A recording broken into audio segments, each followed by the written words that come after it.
Sir हम जानते हैं कॉर्नर होते हैं 8 और कॉर्नर होते हैं 8 और उनका कंट्रीब्यूशन होता है कितना 1/8।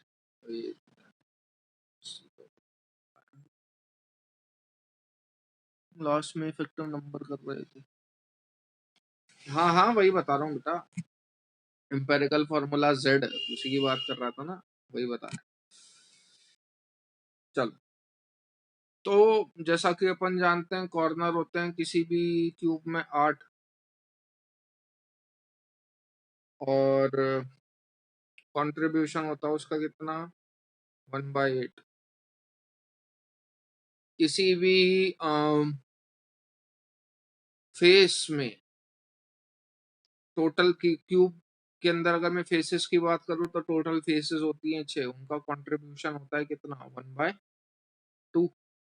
और बॉडी सेंटर की बात करोगे तो बॉडी सेंटर एक ही होता है, उसका कंट्रीब्यूशन भी एक ही होता है, वो अपने आप में शेयर्ड होती है पहले से। 8 कमरों के बेसिस पे हमने इमेजिन करा था, कंट्रीब्यूशन हमने उन्हीं 8 कमरों के बेसिस पे निकालना सीखा था। इसी बेसिस पे Z भी कैलकुलेट करा जाता है। अब Z कैलकुलेट करने का एक बहुत ही सिंपल सा फॉर्मूला है, वो फॉर्मूला मैं आपके आगे लिख दूंगा, लेकिन मैं आपको बस इमेजिन करवाना चाह रहा हूँ कि Z एक्चुअल में होता क्या है। Z को हम बोलते हैं इफेक्टिव नंबर ऑफ एटम।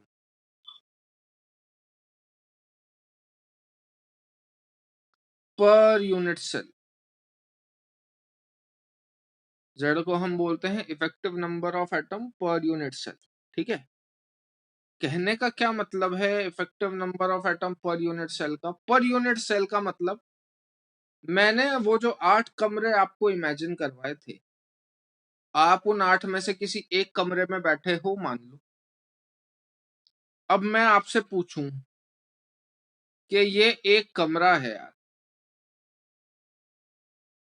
जिसमें तुम लोग बैठे हो, तुम्हें बाकी 7 कमरों से कोई मतलब नहीं है, तुम्हें तो उस कमरे से मतलब है जिसमें तुम लोग बैठे हो। तुम्हें इस कमरे के कॉर्नर पे एक बॉल दिखाई देगी, ये रही सपोज वो बॉल। उस बॉल का आप लोगों को कितना पार्ट दिखेगा? तो अपन बोलेंगे सर 1/8 पार्ट दिखेगा। इस कॉर्नर के अंदर जो बॉल पड़ी हुई है उसका 1/8 पार्ट मेरे को दिख रहा होगा। ठीक है, ये सबको समझ में आता है। अब मैं आपसे पूछूं कि भैया बताओ ऐसे टोटल कितने कॉर्नर हैं, तो आपको ये जो 1/8 पार्ट है ये कितनी तरफ से दिख रहा होगा? तो आप बोलोगे सर 8 तरफ से दिख रहा होगा, क्योंकि 8 कॉर्नर होते हैं। तो यहां से भी 1/8 दिख रहा है, यहां से भी 1/8, यहां से भी बॉल का 1/8 पार्ट दिख रहा है, यहां से भी, यहां से भी, यहां से भी और यहां से भी। ये बात समझ में आती? तो जब अपन ने हर जगह का कॉर्नर का देखा और हर जगह कॉर्नर पे मेरे को 1/8 पार्ट दिख रहा है, तो मैंने क्या कर दिया 1/8 इंटू 8 दैट इज 1। अब ये क्या है? तो भैया मैं आपको ये बताना चाह रहा हूं, आराम से जवाब देना। आपने क्या करा, आपने कोई एक कॉर्नर पकड़ लिया और उस कॉर्नर में आप ही ने बोला कि आपको बॉल का 1/8 पार्ट दिख रहा है। उसमें आप ही ने बोला कि आपको उस कॉर्नर पे बॉल का 1/8 पार्ट दिख रहा है। मैं आपसे कह रहा हूं कि भैया आप एक ऐसे क्यूब में हो जिसके अंदर एटम सिर्फ कॉर्नर पे है। आपने बोला बिल्कुल सही। और उस कॉर्नर के एटम पे अगर मैंने एक बॉल रखी हुई है तो आपको उस बॉल का 1/8 पार्ट दिख रहा है। आपने बोला बिल्कुल सही। मैं कह रहा हूं उस क्यूब के हर कॉर्नर पे अगर एक बॉल टंगी हुई है, आपको कैसे पता चला उस क्यूब के हर कॉर्नर पे एक बॉल टंगी हुई है? क्योंकि मैंने आपको स्ट्रक्चर दे दिया कि भैया एससीसी टाइप का स्ट्रक्चर। तो अगर एससीसी टाइप का स्ट्रक्चर है तो एससीसी में एटम सिर्फ कहां प्रेजेंट होते हैं? कॉर्नर पे। तो आपको पता चल गया इस क्यूब के अंदर एटम सिर्फ कॉर्नर पे हैं। और अपन जानते हैं कि कॉर्नर पे मेरे को कितना पार्ट दिखता है 1/8।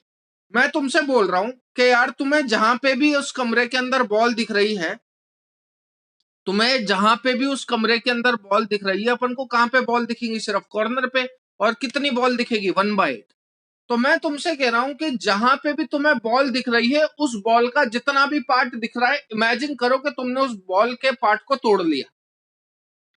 आपके रूम में आपको जितनी भी बॉल दिख रही है, इमेजिन करो कि आपने वो पार्ट खींच लिया अपनी साइड, तो आप बोलोगे कि सर यहां से मुझे 1/8 पार्ट दिख रहा है, यहां से मुझे 1/8 पार्ट दिख रहा है, तो जो भी तुम्हें दिख रहा है तुमने तो वो निकाल लिया अपनी दीवार से।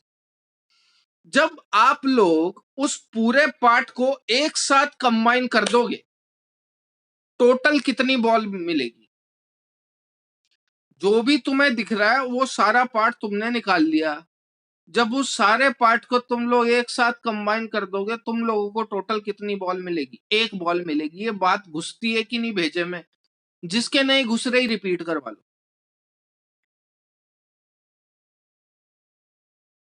ये बात जिसके नहीं घुसी रिपीट करवा लो, क्योंकि लोग फॉर्मूला बता देंगे, बताता कोई नहीं है effective number of atom actual में होते क्या है। ये क्लियर बात है। मुझसे बोला गया कि एससीसी है, जैसे ही एससीसी मुझसे बोला गया, मैंने एटम इमेजिन कर लिए कॉर्नर पे। अब तुम लोग कॉर्नर में एटम पटक दो। तुम्हें पता है कितना एटम दिखते हैं कि भैया एक एटम पे अगर मैं कॉर्नर पे एटम पटकता हूं तो मेरे को बस उसका 1/8 पार्ट दिखता है। आप क्या करो, आपको जो भी पार्ट दिख रहा है वो सारा निकाल लो और निकाल के उसको जोड़ दो। जोड़ने के बाद बताओ कितने स्फीयर ऑब्टेन कर पाओगे? तो अपन बोलेंगे एक। मैं अगर आपसे पूछूं भैया एफसीसी, तो अपन क्या बोलेंगे? एफसीसी पे कहां कहां एटम प्रेजेंट होते हैं? तो सर एफसीसी पे तो एटम प्रेजेंट होते हैं कहां कहां पे? सर एफसीसी पे एटम प्रेजेंट होते हैं कॉर्नर पे,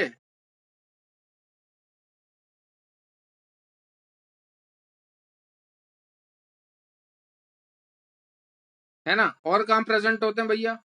फेस के सेंटर पे, यानी कि इधर इधर इधर इधर इधर और नीचे। ठीक बात।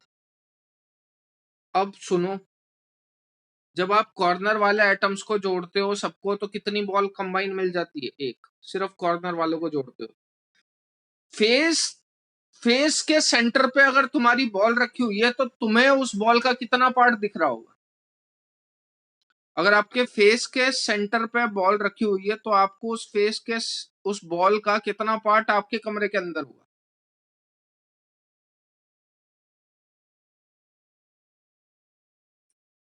हाफ। देव मिस्त्री 1/2 कहना चाह रहे हो गया, आई थिंक, है ना? अब भैया आधी बॉल यानी कि मेरे कमरे में है। अब कितने फेसेस अपने पास? 6। जरा उन सारे जो भी तुम्हारे कमरे के अंदर जितनी भी बॉल्स आ रही है उन सारी बॉल्स को निकाल लो, और उन सबको जब आप कंबाइन करोगे तो आपको कितनी बॉल मिल जाएगी? जितनी भी फेसेस में आपको बॉल नजर आ रही है उन सारी बॉल्स को जब आप कंबाइन करोगे तो आपको कितनी बॉल्स मिल जाएंगी? तो भैया ये 3 बॉल्स मिल जाएगी। समझ में आती है बात? तो कॉर्नर की साइड से तो मुझे एक बॉल ऑब्टेन हो पा रही है, फेस की साइड से मुझे 3 बॉल ऑब्टेन हो पा रही है। फेस सेंटर का जेड इफेक्टिव कितना होगा? 4। या जेड कितना होगा? 4। ये बात समझ में आती है क्या?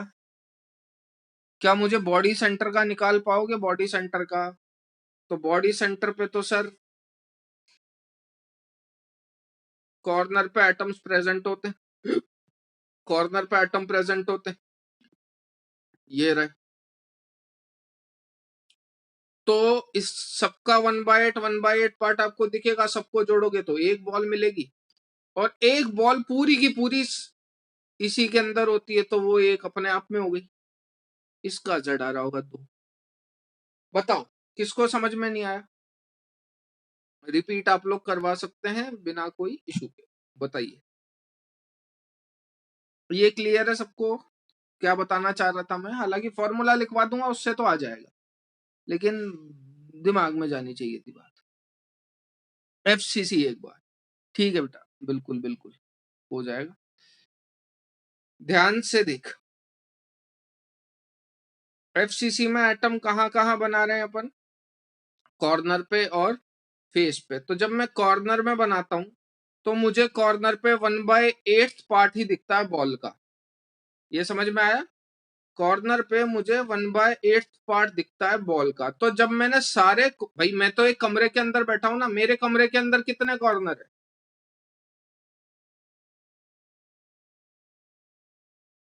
मेरे कमरे के अंदर कितने कॉर्नर है बेटा? मेरे कमरे के अंदर 8 कॉर्नर है। एक कॉर्नर का आपको 1/8 पार्ट दिखता है, तो 8 कॉर्नर का कितना दिखेगा? 8 इंटू 1/8। तो टोटल कितनी, जब तेरे को जो पार्ट दिख रहा है उन सारे पार्ट्स को जब तू एक साथ कंबाइन करेगा तो तू कितनी बॉल्स बना पाएगा? अपन बोलेंगे एक। ये बात समझ में आती है क्या? कॉर्नर की हेल्प से सिर्फ मुझे कॉर्नर पे जो एटम्स दिख रहे हैं उस कॉर्नर के एटम्स की हेल्प से मैं कितनी बॉल बना पाऊंगा? एक। अब अगर मैं बात करूं बेटा, कहते हैं फेस के सेंटर पे एक बॉल पटक रखी है, तो उस बॉल का कितना पार्ट तेरे को दिख रहा होगा? जैसे कॉर्नर में 1/8 दिखता है, ऐसे फेस के सेंटर पे अगर मैंने बॉल पटक रखी है तो उस फेस के सेंटर पे तेरे को कितना पार्ट दिख रहा होगा उस बॉल का? फेस का सेंटर माने कोई सी हाफ पार्ट दिख रहा होगा, ठीक। अब वो तो एक फेस पे हाफ पार्ट दिख रहा है ना, टोटल फेस कितनी है? मतलब मुझे एक फेस पे आधी बॉल नजर आ रही है, टोटल फेस कितनी है? टोटल फेस 6 है। तो बता, वो सारे हाफ हाफ को जब तू कंबाइन करेगा तो तू कितनी बॉल बना पाएगा? 3। तो एफसीसी में एटम कहाँ का प्रेजेंट होते हैं? कॉर्नर और फेस पे। कॉर्नर पे तू एक बॉल बना पा रहा है, फेस पे तू 3 बॉल बना पा रहा है, दोनों को कंबाइन कर दे, आंसर इसको। गई बात भेजे में? चल, अब इसका एक फॉर्मूला हो जाता है, तो वो मैं आपको लिखवा देता हूं। इमेजिन करवाने वाला पार्ट मैं आपको समझा चुका हूं कि वो फॉर्मूले का सेंस क्या है। जेड दिखने के नाम पे अपन लिख देंगे, बट वो जेड होता क्या है कि आपको जो दिख रहा है उससे आप कितनी बॉल बना सकते हो, जो भी आपके पास नंबर ऑफ एटम प्रेजेंट है अकॉर्डिंग टू दी स्ट्रक्चर, वो कहलाया जाता है जेड। बाकी जो फॉर्मूला है वो तो सिंपल है। क्या है? तो आप फॉर्मूला मेरे साथ नोट डाउन कर लीजिएगा इफेक्टिव नंबर ऑफ एटम का,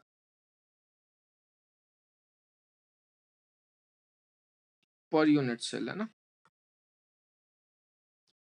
जेड से डिनोट करते हैं इसको। अब जेड क्या होता है? जेड जो होता है वो बराबर होता है किसके? लोकेशन ऑफ एटम, जहां पे भी आपका एटम प्रेजेंट है, multiply by contribution of atom at that location. ठीक है, मतलब एटम जहां भी प्रेजेंट है और जहां वो प्रेजेंट है उस एटम पे उसका कंट्रीब्यूशन कितना है। जैसे मैं जब आपसे बोलता हूँ एससीसी, तो अपन जानते हैं एससीसी पे एटम कहाँ प्रेजेंट होते हैं? सिर्फ कॉर्नर पे। तो जब आप एससीसी के लिए जेड की वैल्यू निकालोगे तो लोकेशन ऑफ एटम क्या है? कॉर्नर। कॉर्नर कितने हैं? 8, मल्टीप्लाई बाय कंट्रीब्यूशन 1/8, ये बन गया 1। ठीक है, एफसीसी में एटम का प्रेजेंट होंगे? Corner plus face centre. उसके लिए जेड की वैल्यू कितनी हो जाएगी? 8 into 1/8 plus 6 into half. Total summation is 4। SCC, sorry, BCC, body centre plus corner. Body centre 1 है, कंट्रीब्यूशन भी 1 ही है, तो 1 इंटू 1 प्लस 1 बराबर 2। नोट डाउन कर लीजिए, हो जाए जब बता देना। किसी को कोई डाउट हो तो पूछ सकते। हमेशा ध्यान रखना, किसी भी एटम का कंट्रीब्यूशन कभी चेंज नहीं होता। हाँ, एटम आप कम ज्यादा जरूर कर सकते हो। जैसे मैं कॉर्नर से एक एटम हटा दूं तो टोटल नंबर ऑफ एटम्स कितने रह जाएंगे? 7। लेकिन कंट्रीब्यूशन तो अभी भी दिख तो तुम्हें 1/8 पार्ट ही रहा है ना। एक जगह से एटम हटा दोगे तो इसका मतलब ये थोड़ी ना है कि वो चेंज हो जाए।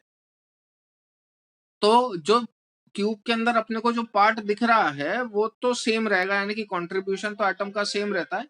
लोकेशन ऑफ एटम या नंबर ऑफ एटम आप कम ज्यादा कर सकते हो। ठीक है, इस पे अब हम जो नेक्स्ट पढ़ने जा रहे हैं वो हम पढ़ने जा रहे हैं फॉर्मूला ऑफ द कंपाउंड।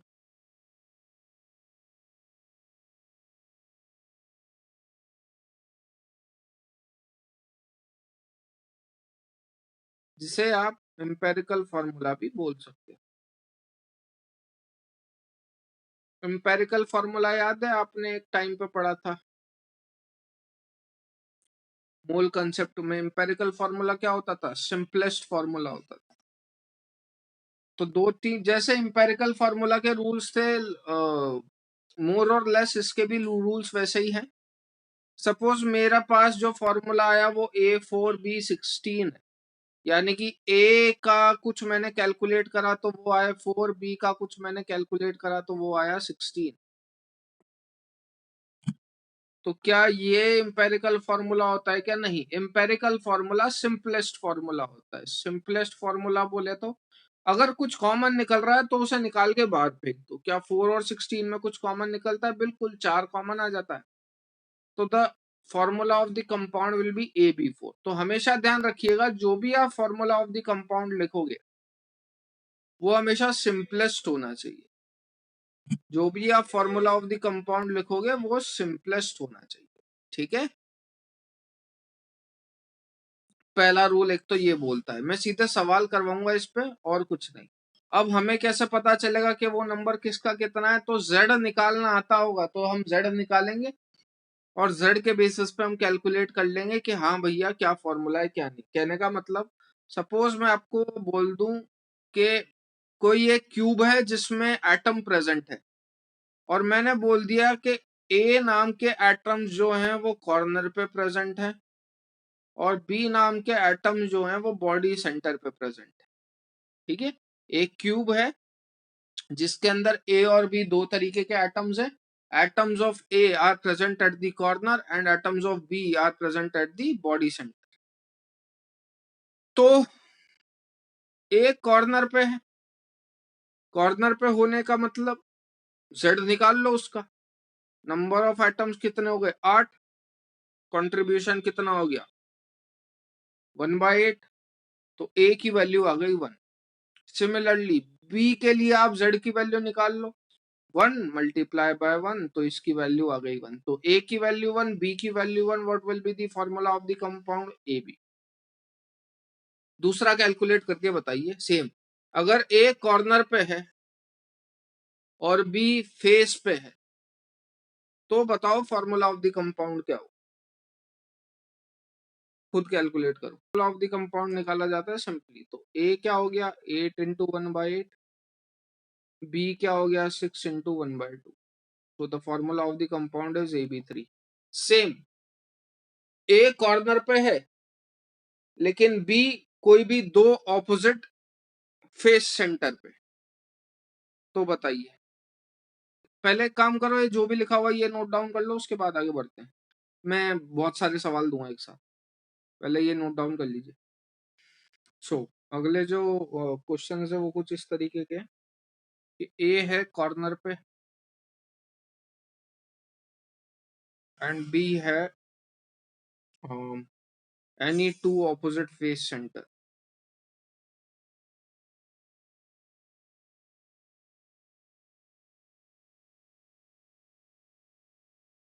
ठीक, अगला है ए कॉर्नर पे है,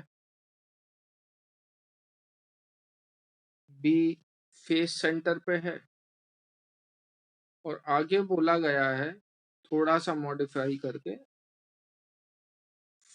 determine formula of the compound if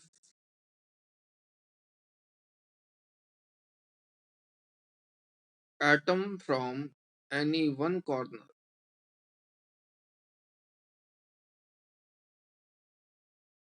has been removed। हमेशा ध्यान रखिएगा, जैसे इंपेरिकल फॉर्मूला में भी आप हमेशा इंटीजर में आंसर देते थे, ऐसे ही इसके अंदर भी आपको आंसर इंटीजर में ही देना है। सिंपलेस्ट नंबर में आंसर चाहिए, फ्रैक्शन ब्रैक्शन में आंसर नहीं आएगा। अगला कंडीशन सेम है भैया, ए कॉर्नर पे है, बी फेस सेंटर पे है। पहली कंडीशन ये है, इसमें इंपेरिकल फॉर्मूला निकाल के बताइए। दूसरी condition, atom along one body diagonal has been removed,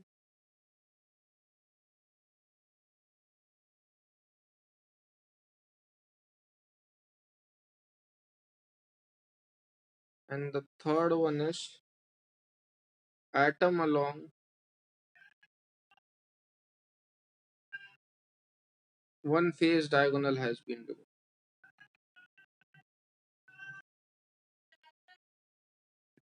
Sumit AB3 आप इसका बता रहे होगे बेटा, मैं इसका आंसर नहीं पूछ रहा, आप सवाल नहीं समझे।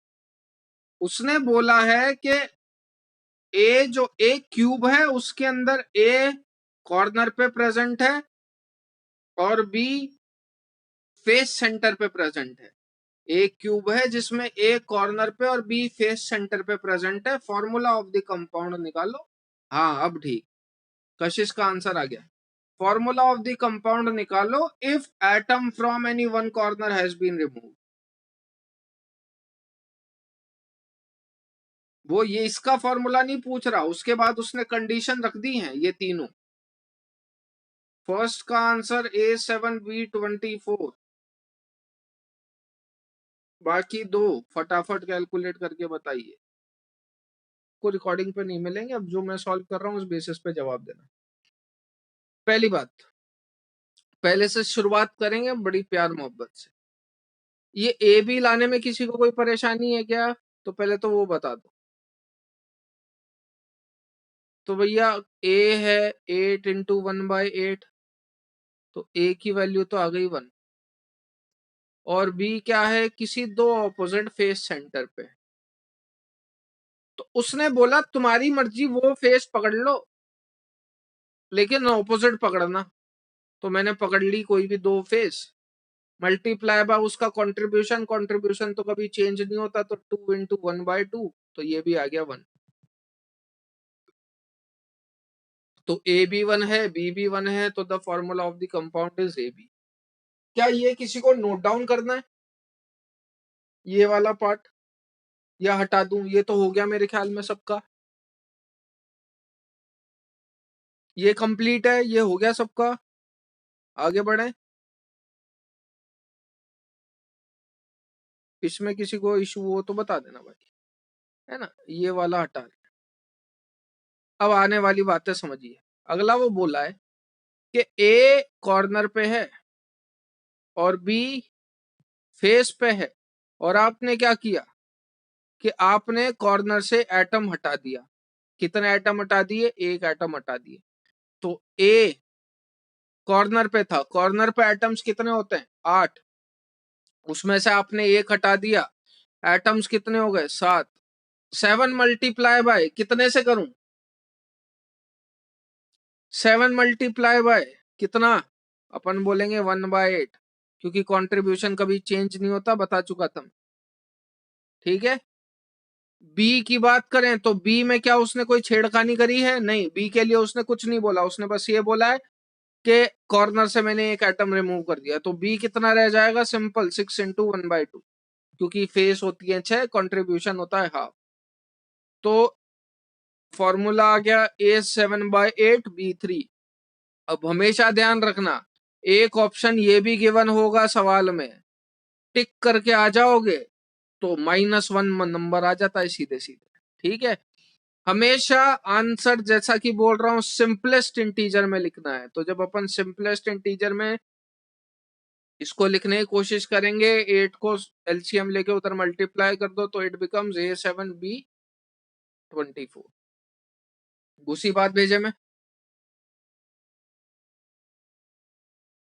तो ये तो हो गया पहले का। ठीक, मैं ये हटा रहा हूं, उम्मीद से कि आप लोगों ने क्वेश्चन लिख लिया होगा, और अगर किसी को कोई प्रॉब्लम हो तो वो पूछ सकता है। ठीक है। अब अगले पे आते हैं। सेकंड पार्ट वो क्या बोला कि भैया atom along one body diagonal has been remove. तो आपको क्या मतलब है? आप तो क्या करो, आप तो सिंपली इमेजिन कर लो भैया, ये हमारा क्यूब था, क्यूब के अंदर एटम कहाँ कहाँ प्रेजेंट थे?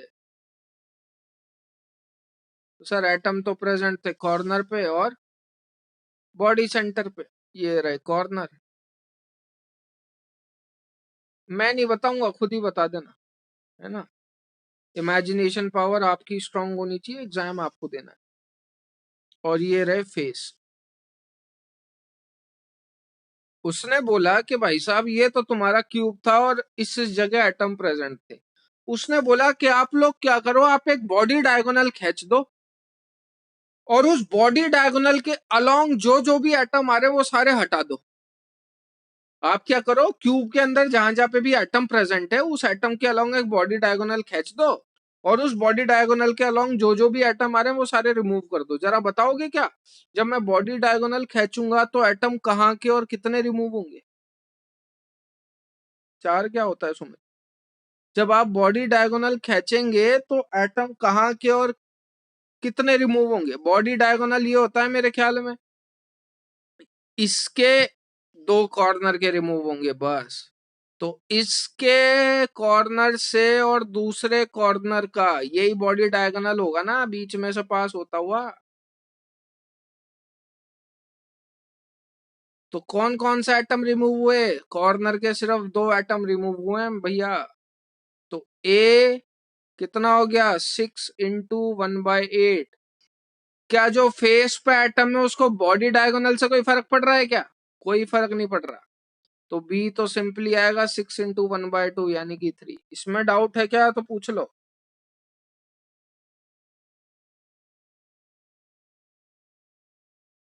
कोई डाउट है क्या इसमें?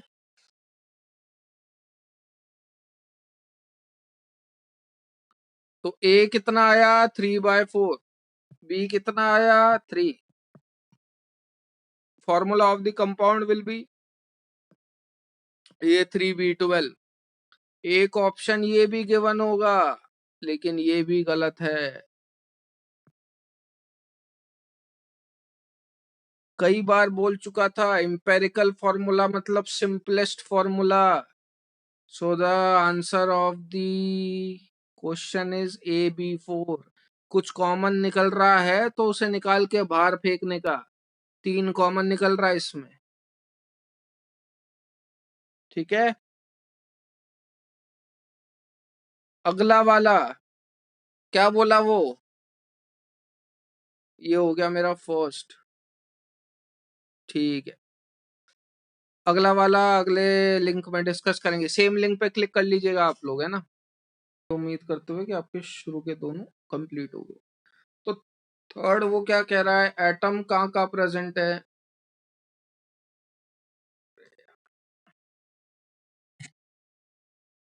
एटम कहाँ का प्रेजेंट है भैया? कॉर्नर और फेस सेंटर पे। तो मैं नहीं बता रहा, खुद अपने हिसाब में एटम इमेजिन कर लेना।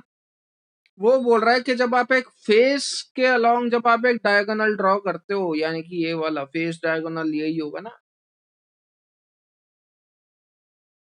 तो ये जितना एटम कवर कर रहा है उन सबको रिमूव कर दो और फॉर्मूला ऑफ द कंपाउंड बताओ। तो बताओ ये कॉर्नर के कितना एटम हटा गया? कितना एटम कॉर्नर के रिमूव हो जाते हैं along the face diagonal? A3B10 answer आया एक। 2 एटम रिमूव हो जाते हैं ना। तो इट इज 6 × 1/8 और बी इज व्हाट? फेस के कितना एटम रिमूव हो जाते हैं? एक। 5 × 1/2। A3/4, B5/2। क्या ऐसे ही लिख दूं आंसर? ऑप्शन में गिवन होगा लेकिन नहीं लिखने का। Answer is A3B20। It is A3B10। 4 और 2 में LCM 4 आएगा ना, तो पहले से मौजूद है 5 के पास, ठीक है। कोई डाउट हो तो पूछ लीजिए। उम्मीद करता हूँ ये आ गया होगा। आगे बढ़ते हैं। अरे LCM LCM लेना आता है कि नहीं भैया, वो बताऊं? कोई दिक्कत नहीं है, मेरे को बता दूंगा मैं। आगे बात करेंगे डिफरेंट टाइप ऑफ लैटिस की।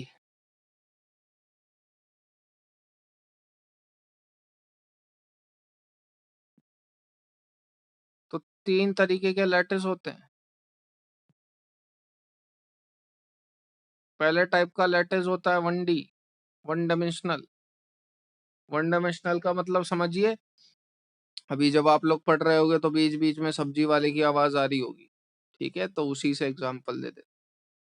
सपोज ये वही सब्जी का ठेला है, और वो क्या है, सपोज अभी ऑरेंजेस बेच रहा है, तो अगर उसने ऑरेंज अपने ठेले पे रखने का पैटर्न ये वाला बना रखा है, यानी कि एक ही लाइन में बस, उसके अलावा उसने कहीं भी नहीं रख रखे, सिर्फ इसी लाइन में उसने अपने ऑरेंजेस का अरेंजमेंट कर रखा है। Oranges consider as atoms here, ठीक है, मैंने ऑरेंजेस को एटम्स की तरह कंसिडर कर रखा है, तो अगर मैंने उन्हीं ऑरेंजेस का पैटर्न एक सिंगल लाइन में कर रखा है, तो इस टाइप के अरेंजमेंट को मैं क्या बोलता हूँ, 1D अरेंजमेंट, ठीक है। तो इस केस के अंदर अगर मैं आपसे पूछूं कितने पैरामीटर्स रिक्वायर्ड हैं, तो अपन बोलेंगे सिर्फ एक, क्या, डिस्टेंस बिटवीन टू ऑरेंजेस। इन दो एटम्स के बीच की डिस्टेंस मुझे पता चल जाए तो मैं बता दूंगा कि हाँ मेरे इस ठेले में कितना एटम आ सकते हैं। समझ में आया? इन दो एटम्स की डिस्टेंस मुझे पता चल जाए तो मैं बता दूंगा कि इस ठेले के अंदर कितना एटम आ सकते हैं, क्योंकि ठेले का ऑब्वियस सी बात है, अगर आप स्क्वायर शेप का इमेजिन कर रहे हो तो साइड्स बराबर होगी, इतना बता सकते हो। अगर मैं बोलूं ये लेंथ 40 सेंटीमीटर की है, एक ऑरेंज 10 सेंटीमीटर का है, तो कितने ऑरेंज ले आओगे भाई साहब? 4, इतना तो कर ही सकते हैं ना, यही पूछना चाह रहा था।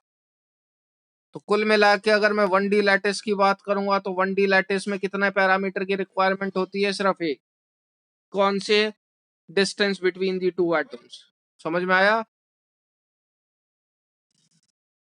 तो यहां लिखेंगे only 1 parameter is required, that is distance between two atoms, ठीक है। अगली बात करूंगा मैं 2D लैटिस की। तो 2D लैटिस माने वही ठेला है, अब आप उसको 2 डायमेंशनल तरीकों से अरेंज करोगे, मतलब मैंने ऑरेंजेस का अरेंजमेंट ऐसा भी कर रखा है और ऐसा भी कर रखा है। भैया ये लेंथ मान लीजिए सपोज ए है, और ये लेंथ मान लीजिए सपोज बी है, तो यहाँ पे मुझे टोटल कितने पैरामीटर्स की रिक्वायरमेंट होगी? पहले तो मुझे सिर्फ इसी लेंथ की रिक्वायरमेंट थी ना, लेकिन अब मुझे इस लेंथ की भी रिक्वायरमेंट है क्योंकि अब मैं अरेंजमेंट 2D का कर रहा हूँ, और मुझे इस लेंथ की भी रिक्वायरमेंट है क्योंकि अब मैं अरेंजमेंट 2D का कर रहा हूँ। तो अब कितने पैरामीटर्स की टोटल रिक्वायरमेंट होगी? 3। एक तो ए के बारे में पता होना चाहिए, बी के बारे में पता होना चाहिए, और ए और बी इन दोनों के बीच के एंगल के बारे में पता होना चाहिए। तो 3 पैरामीटर्स has been required,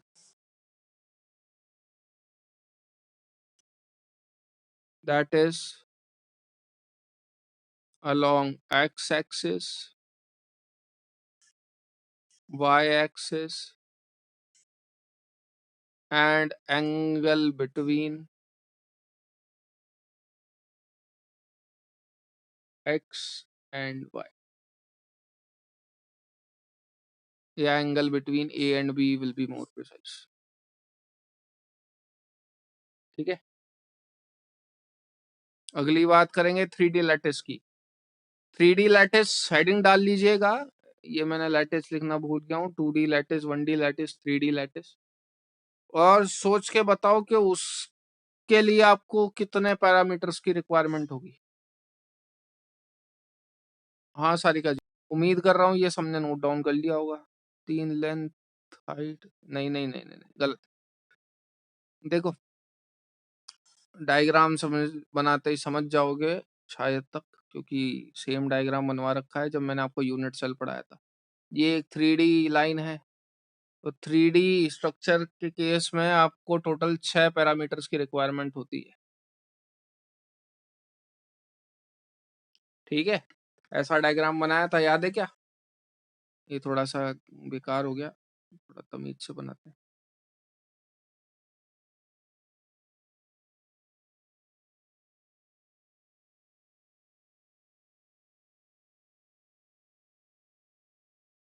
ये ठीक रहा। तो ये क्यूब है, 3D का ही क्यूब है। तो आपको अगर इसके लिए जानकारी चाहिए तो कितने पैरामीटर की रिक्वायरमेंट पड़ेगी? तो अपन बोलेंगे 6। कौन कौन से 6? एक तो ये लेंथ A, ये लेंथ B और ये लेंथ C। तो 3 तो हो गई लेंथ, और 3 एंगल, XY के बीच का एंगल, YZ के बीच का एंगल और XZ के बीच का एंगल। क्लियर बात है? So in case of 3D lattice कितने पैरामीटर की रिक्वायरमेंट होती है? 6। तो वही मैं लिख रहा हूँ, arrangement of lattice point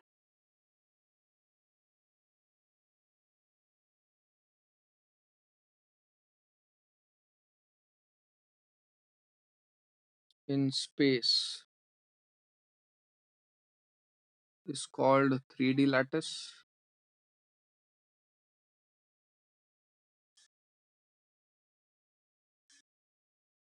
And for 3D lattice,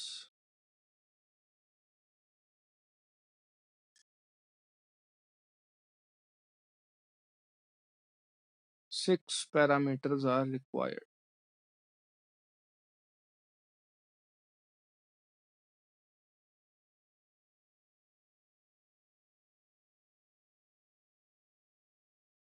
That is 3 distance and 3 angles. छाप लो फटाफट।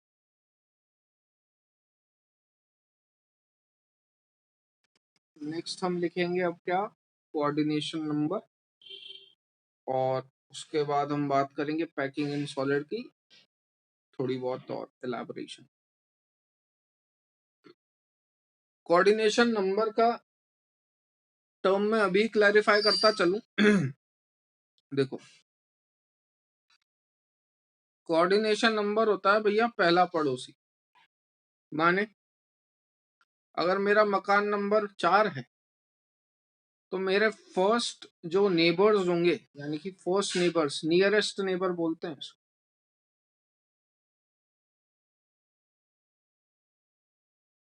मेरे जो नियरेस्ट नेबर होंगे वो कौन होंगे? 3 और 5 वाले। समझ में आया? अगर मेरा मकान नंबर 4 है तो मेरे नियरेस्ट नेबर कौन होंगे? 3 और 5 वाले। टर्म्स और भी डिफाइंड होती हैं, जैसे नेक्स्ट नियरेस्ट नेबर।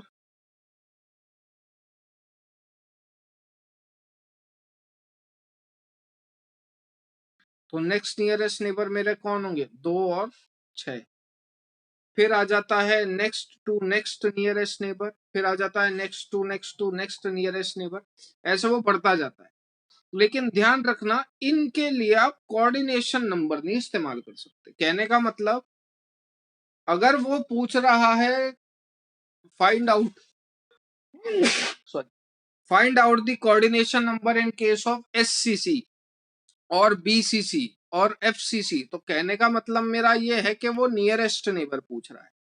आप किसी और टाइप का नेबर फाइंड आउट करते टाइम आप उसके लिए कोऑर्डिनेशन नंबर नाम की टर्म यूज नहीं करो।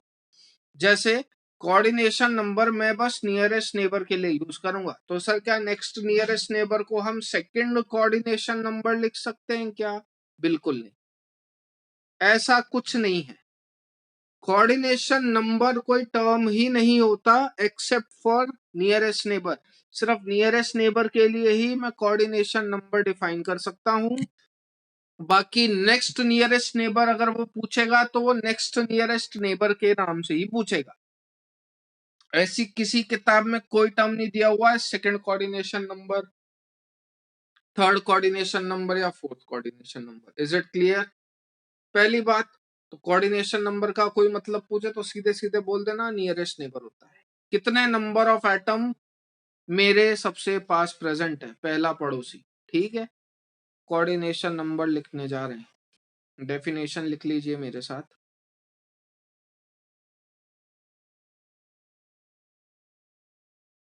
It is the total number of nearest neighbour. और फिर बता रहा हूं, लास्ट ईयर भी बोला था तुम्हारे जेई में आने के चांसेस बहुत हाई हैं कोऑर्डिनेशन नंबर पूछे जाने के। बहुत ज्यादा हाई चांसेस होते हैं कोऑर्डिनेशन नंबर पूछे जाने के, मेंस के अंदर specifically. So it is the total number of nearest neighbour present for a particular constituent atom, comma molecule और ion। उसके बाद हम हेडिंग डालेंगे पैकिंग इन सॉलिड। तो पैकिंग इन सॉलिड वैसा ही है जैसे अभी आपने टाइप ऑफ लैटिस पढ़ा था। 1D अपन उसमें बात करते नहीं, अपन उसमें सिर्फ 2 डायमेंशनल पैकिंग और 3 डायमेंशनल पैकिंग की बात करते हैं।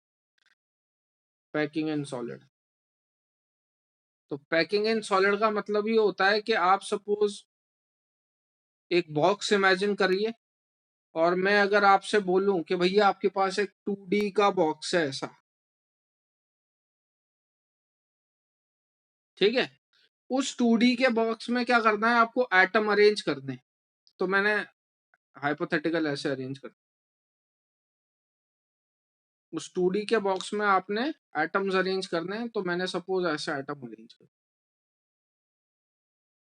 तो ये क्या हो गए, जब आपने इस तरीके से एटम्स अरेंज करे, तो मुझे बताओ क्या ये एटम्स ने 100% स्पेस ऑक्यूपाई कर रखी है क्या? तो अपन बोलेंगे नहीं। ये देखो, ये जगह खाली छूट रही। 4 बॉल जब एक दूसरे पे ओवरलैप कराओगे तो बीच में एक जगह खाली रह जाती है, ठीक है। ये जो खाली जगह रह जाती हैं इसे आप बोलते हो वॉइड्स, ठीक है। हम चाहते हैं कि मैं अपने बॉक्स के अंदर एटम को इस तरीके से अरेंज करूं, मैं ये चाहता हूं कि मैं अपने बॉक्स के अंदर एटम्स को इस तरीके से अरेंज करूं कि उनके बीच में जो वॉइड का स्पेस है वो मिनिमम। मतलब मेरे को अपने एटम्स का अरेंजमेंट कुछ इस तरीके से करना है कि वो मैक्सिमम स्पेस ऑक्यूपाई कर लें इन द लैटिस या इन द पैकिंग। उसी चीज को मैं पैकिंग इन सॉलिड बोलता हूं। 2 डायमेंशनल के अंदर आप एटम को किस तरीके से अरेंज करोगे कि वो मैक्सिमम स्पेस ऑक्यूपाई कर लें, ये अपन देखेंगे। 3 डायमेंशनल के अंदर आप एटम्स को किस तरीके से अरेंज करोगे कि वो मैक्सिमम स्पेस ऑक्यूपाई कर लें, ये अपन देखेंगे। मैक्सिमम स्पेस ऑक्यूपाई कर लें या मिनिमम खाली जगह रहे, ठीक। थोड़ा बहुत इसमें लिखते हुए फिर आगे बढ़ेंगे।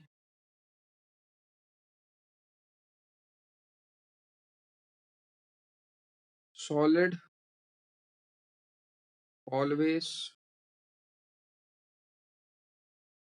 tries to get back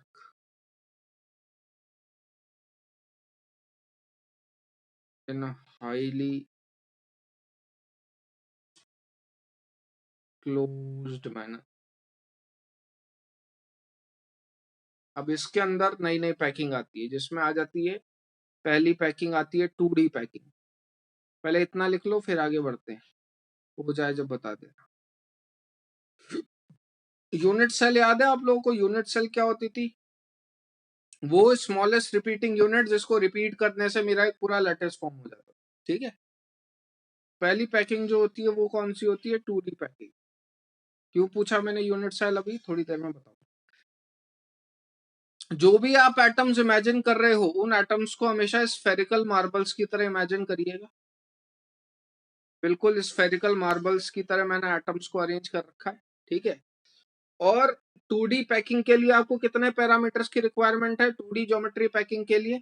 तो अपन बोलेंगे 3, ठीक है। कौन कौन सी? A, b and the angle between a b, that is alpha, ठीक। तो 2D पैकिंग के अंदर आप दो तरीके की पैकिंग पढ़ते हैं। पहली पैकिंग होती है स्क्वायर पैकिंग, यानी कि मैंने एटम्स को स्क्वायर के टर्म्स में अरेंज कर रखा है। माने कैसे? बहुत बढ़िया। ये स्क्वायर पैकिंग है। ये जो स्क्वायर है इसको इस तरीके से इमेजिन करिए, और ये क्या है? ये मेरी ब्रिक्स है, मेरी दीवार की, है ना। मैं अगर तुम लोगों से पूछूं कि यार इसमें स्मॉलेस्ट रिपीटिंग यूनिट कौन सी है, तो आप में से ज्यादातर लोग जवाब दोगे सर ये। तो ये मेरी क्या हो गई? यूनिट सेल हो गई। लेकिन भाई अगर कोई के इसको अगर मैं रिपीट करूंगा तो मेरा पूरा लेटेस ऑब्टेन हो जाएगा, ठीक है। इसको अगर मैं n number of times repeat करूंगा तो मेरा पूरा लेटेस ऑब्टेन हो जाएगा। लेकिन कोई बोले कि सर आप ये वाली भी तो उठा सकते हो ना, इसमें क्या गड़बड़ है? अगर मैं इसको रिपीट करूंगा तो भी मेरे को ये पूरा लेटेस ऑब्टेन हो जाएगा। कोई तीसरा आदमी आया, उसने बोला कि सर आप तो इसको उठा लो, तो इसको भी जब आप रिपीट करोगे तो भी मेरी पूरी दीवार बन जाएगी।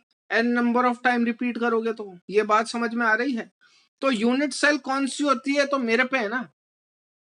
कहने का मतलब मेरा ये है, आपको बस ऐसी यूनिट सेल उठानी है जिसको उठाने पे आपका पूरा लैटिस ऑब्टेन हो जाए। अब वो यूनिट सेल आप अपनी मर्जी से उठा सकते हो, लेकिन बस करेक्ट उठाना। आप चाहो तो सिर्फ एक ब्रिक के हिसाब से हो गया, आप चाहो तो आप एक मिनट,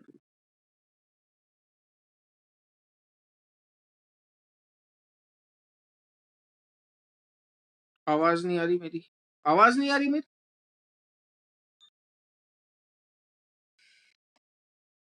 हाँ जी। तो आपके पास तो चॉइस है कि आप एक ब्रिक को उठाना चाहते हो।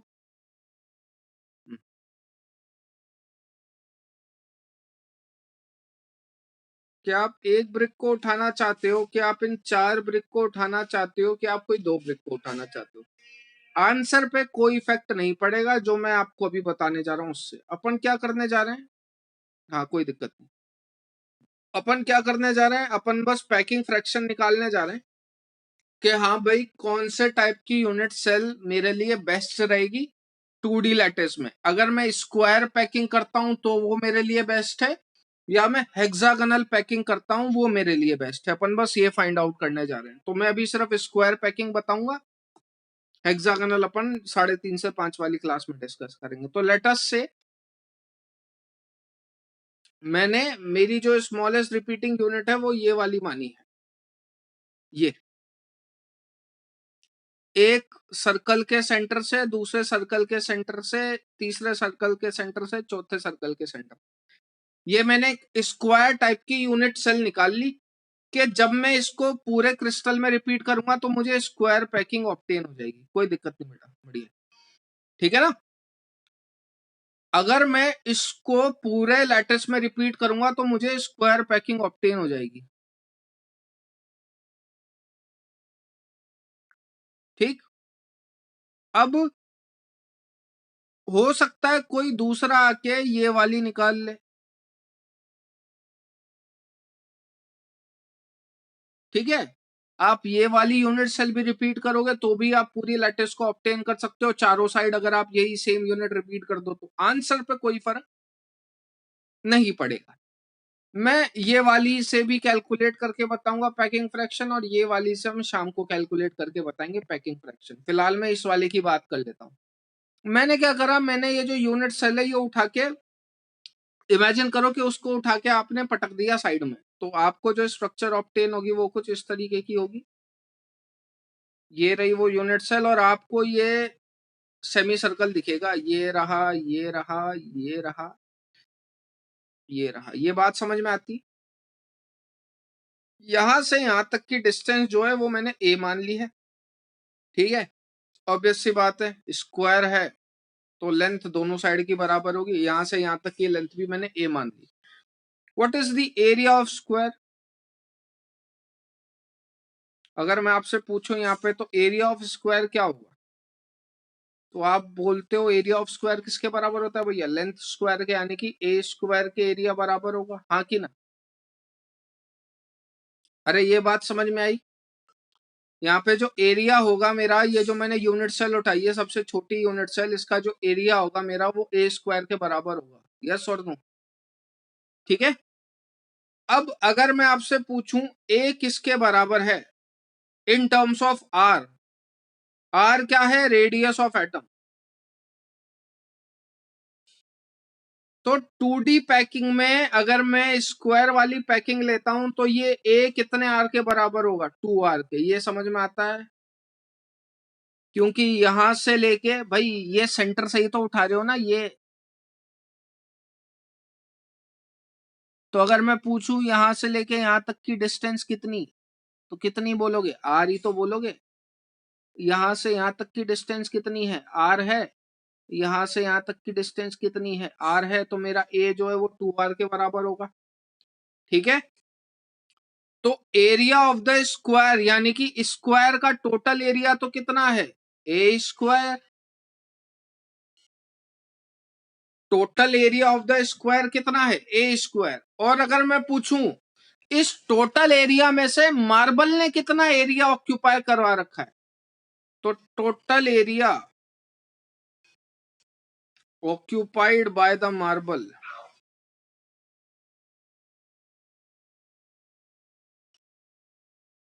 तो सर हमें ये कैसे पता लगेगा? भैया यह एंगल कितना होता है स्फेयर का पूरा? स्फेयर का पूरा एंगल कितना होता है? अपन बोलेंगे 360। ठीक है। बताओ ये स्फेयर का कितना पोर्शन है इस मार्बल के अंदर? ये जो पूरा स्फेयर है, इस स्फेयर का कितना एरिया इस मार्बल के अंदर आ रहा है? एज एन हाफ, 1/3, 1/4, कितना? अबे पाई आर स्क्वायर तो एरिया पूरे स्फेयर का होता है। पूरे स्फेयर का एरिया पाई आर स्क्वायर होता है। उस स्फेयर का कितना पार्ट आ रहा है? ये 1/4 आ रहा है भैया, हाफ नहीं। 1/4 आ रहा है। जिसको समझ में नहीं आया वो सुन लो। ये जो पूरा टोटल एंगल है ये 360 है। ये वाला एंगल बताओगे कितना है? जो शेप बनाते हो उसके बीच का एंगल देख लिया करो, कितना दिख रहा है ये एंगल? 90। तो 360 बाय 90 करोगे तो कितना आ रहा है? 4। तो मतलब ये स्फेयर का 1/4 पार्ट आ रहा है। हाफ तो ये होता ना भैया,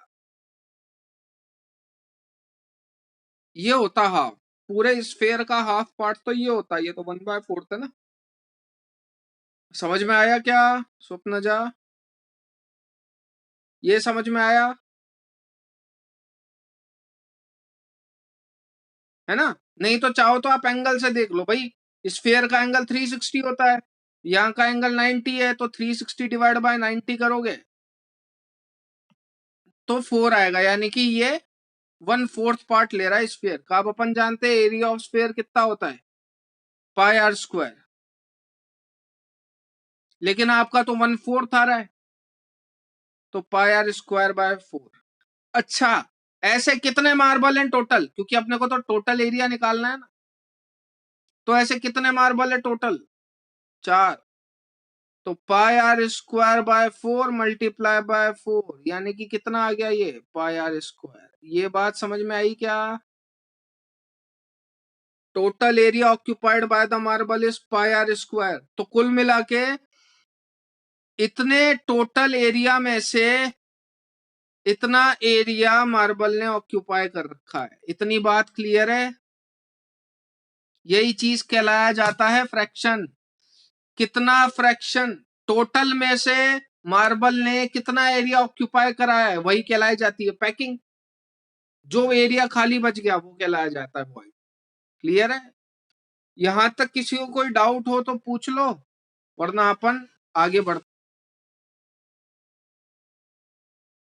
अरे बचा हुआ, अरे बेटा करेंगे, रुक जा। गणित थोड़े ना चल रही। हो गया? चलो। So what is packing fraction? तो भैया पैकिंग फ्रैक्शन वही होता है टोटल में से आपने कितना एरिया ऑक्यूपाई कर रखा है। तो packing fraction is the ratio of nothing but area occupied by the marble